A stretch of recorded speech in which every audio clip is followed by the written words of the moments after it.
Olá! Na aula de hoje nós observaremos uma coisa bastante importante relacionada à equação de Schrödinger, que é a função de onda. Basicamente nós queremos entender qual a importância da função de onda na mecânica quântica e como nós podemos utilizá-la a partir de uma interpretação física desses sistemas. Então este é o objetivo básico dessa aula de hoje.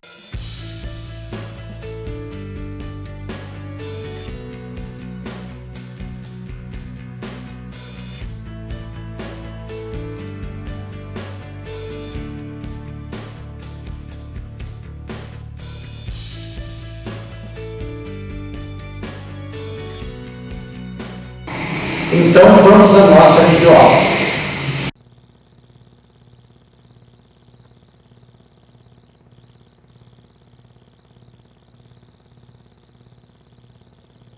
Em 1926, Max Born conseguiu escrever uma equação buscando interpretar fisicamente a função de onda total da solução da equação de Schrödinger. Então ele propôs escrever uma grandeza chamada densidade de probabilidade, que é o produto do conjugado complexo da função de onda, vezes a própria função de onda. Então, antes de começarmos a entrar nesses conceitos ou entender essa densidade de probabilidade, nós vamos olhar rapidamente o que é um conjugado complexo da função de onda. Então, para me ajudar a fazer as contas, eu trouxe um amigo meu que é um pouco nervoso, o incrível Hulk. Fica tranquilo, vou lhe manter calmo, apenas aproveite essa aula. Nós podemos então escrever a função de onda total do nosso sistema da seguinte forma: psi de x de t igual 1a cosseno de kx mais 1i b seno de kx, tudo isso multiplicado pela exponencial de menos i e t sobre h quadrado. Então, o que seria o conjugado complexo dessa função? Seria simplesmente trocar os sinais dos números, dos termos que apresentam números complexos, pelo inverso dele, ou seja, nos valores que são imaginários, passar isso aqui de mais i para menos i, e aqui também. Então, nós teríamos que o conjugado complexo da função de onda total é dado por a cosseno de kx menos ib seno de kx vezes a exponencial de i e t sobre h quadrado. Então veja que nós invertemos os sinais dessas funções. O que acontece agora? Quando você for fazer esse produto, você vai observar o seguinte: se você multiplicar π por π estrela, esse termo exponencial desaparece. Essa é a primeira coisa que você observa, porque você tem um termo negativo, um termo positivo, você multiplicando os dois termos, isso aqui vai ser igual a 1. Então o que vai sobrar para observarmos? A parte espacial. Então, quando fazemos o produto do conjugado complexo da função de onda vezes a própria função de onda, nós temos esses quatro termos que nós temos que multiplicar. Fazendo a multiplicação, nós vamos ter esse vezes esse, a ao quadrado, cosseno ao quadrado de kx, mais i a vezes b, cosseno de kx seno de kx, este vezes este, menos i a vezes b, cosseno de kx seno de kx, mais, veja, você tem i ao quadrado igual a menos 1, temos essa multiplicação que é um sinal negativo, então isso vai ser mais b ao quadrado seno ao quadrado de k vezes x. Se observarmos bem, nós temos dois termos que ainda têm variáveis complexas. Temos esse termo multiplicado por esse termo multiplicado por i. Só que se olharmos dois termos, eles se anulam porque eles são iguais. Então, basicamente, só vão sobrar esses dois termos das extremidades. Um em termos do cosseno ao quadrado de kx e outro em termos do seno ao quadrado de kx. Então, o produto do conjugado complexo da função de onda multiplicado pela própria função de onda, psi de x de t, psi de x de t, vai me fornecer um a ao quadrado cosseno ao quadrado de kx mais um b ao quadrado seno ao quadrado de k vezes x. Vamos observar esta função. Cosseno ao quadrado só terá valores positivos. Seno ao quadrado, o valor mínimo que ele vai ter vai ser zero.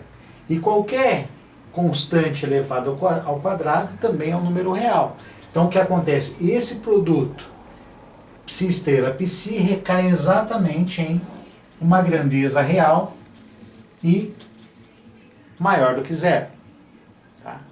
Então quando você calcula esse produto, você já tem ideia que você tem um valor real e positivo.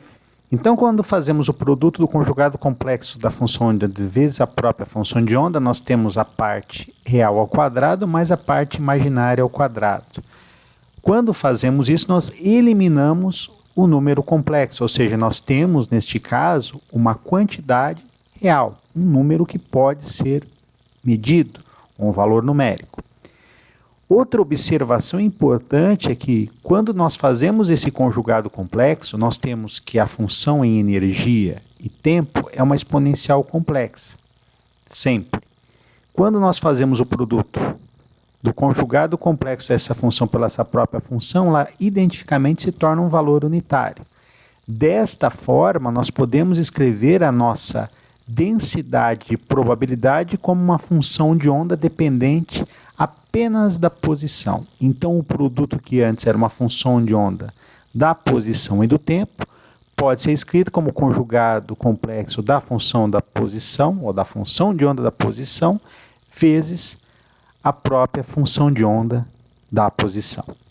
Então, lembrando que nós vimos o princípio da incerteza de Heisenberg, se nós formos fazer uma observação em um instante t da posição dessa partícula, nós podemos considerar que esta densidade de probabilidade multiplicado por esse diferencial dx vai me dar uma probabilidade de encontrar esta partícula. Então, definimos essa grandeza multiplicada pelo diferencial como probabilidade. Para termos uma ideia de qual a probabilidade estatística de observar ou saber a localização dessa partícula, onde, em que região do espaço ela se encontra, nós podemos integrar essa função de menos infinito a mais infinito, considerando toda a distribuição dessas funções de onda psi de x estrela, que é o conjugado complexo, vezes a função de onda psi de x. Lembre-se que quando nós fazemos isso, o conjugado complexo, nós já sabemos que a interpretação dessa integral de probabilidade vai ser uma grandeza real. Olhando uma distribuição, para que a probabilidade de encontrar a partícula nesta distribuição especificada aqui numa curva de distribuição estatística, nós temos que garantir que essa partícula vai ser encontrada nesse sistema. Desta forma, esta integral total da função de onda em todo o espaço, de menos infinito a mais infinito, tem que ser igual a 1. Ou seja, a probabilidade de encontrar uma partícula no sistema é de 100%. Então, lembre-se que isso aqui é muito parecido com os sistemas estatísticos quando calculamos a probabilidade. Lembre-se, probabilidade é uma grandeza real. Isto é um aspecto importante. Não existe probabilidade negativa. E nós queremos garantir no nosso sistema quântico que essa probabilidade seja igual a 1. Se nós estamos falando de princípio da incerteza de Heisenberg e nós não conseguimos determinar posição e momento de uma partícula com exatidão, nós temos que garantir que esta partícula se localiza nesse espaço determinado pela função de onda. Como exemplo da aplicação da normalização da função de onda, nós vamos normalizar a função de onda descrita neste problema. Então agora nós precisamos normalizar esta função de onda.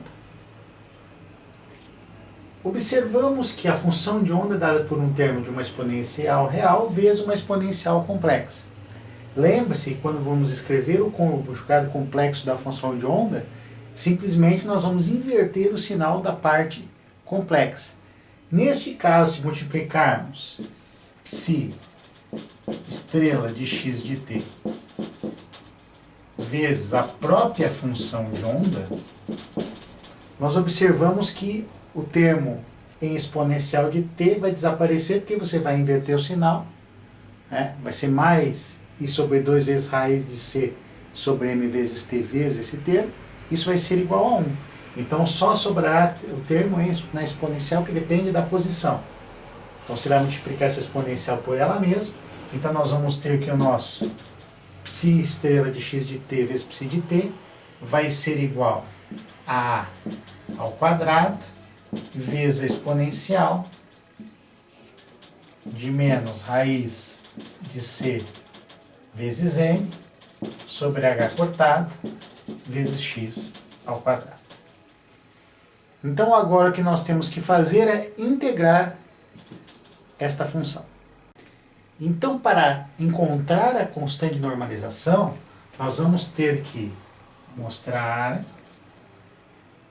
ou chegar à conclusão que o produto dessa integral tem que ser igual a 1. Então, nós vamos integrar isso de menos infinito a mais infinito. Vamos ter a constante a ao quadrado, tá? Vezes o quê? A exponencial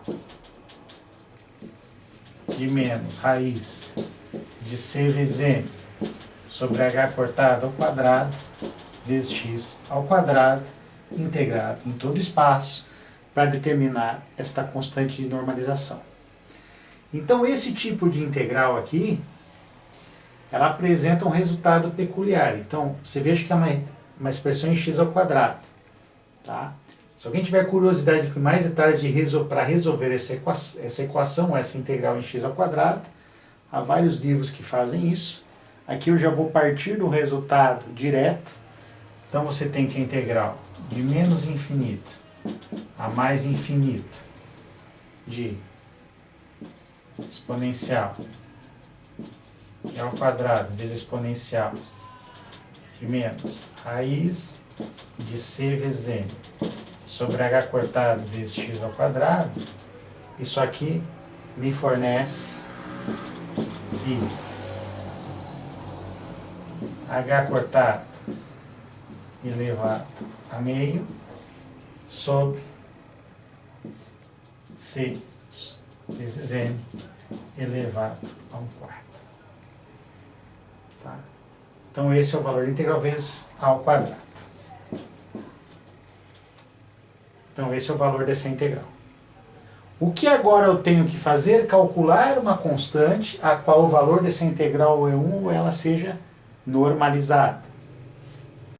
Então nós temos que a integral deu esse valor vezes o a ao quadrado. Lembre-se que nós temos uma função normalizada, que é a integral psi estrela de x de t, psi de x de t dx tem que ser igual a 1. Quando fazemos isso, temos que a ao quadrado vai ser igual a c vezes m elevado a 1/4 dividido por π h elevado a meio. Temos que a é igual a Cn elevado a 1/8 dividido por π vezes h cortado elevado a 1/4.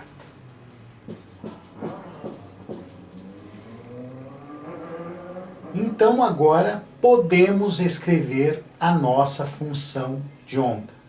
Então, depois de todos os cálculos feitos, nós conseguimos determinar a constante de normalização. Então, determinando essa constante de normalização, nós sabemos que a função de onda descrita para este problema agora, quando calcularmos a probabilidade, ou seja, integral em todo o espaço, nós teremos uma função normalizada, ou seja, esse produto vai determinar a probabilidade de encontrar um elétron em uma região do espaço. Se essa função é dada por uma distribuição, a probabilidade de encontrar este elétron, esta partícula, em uma região do espaço é igual a 1 ou 100%. Bom, meu amigo Huck ficou tranquilo durante toda a aula. Então, nós vamos se despedir da aula de hoje e até a próxima videoaula.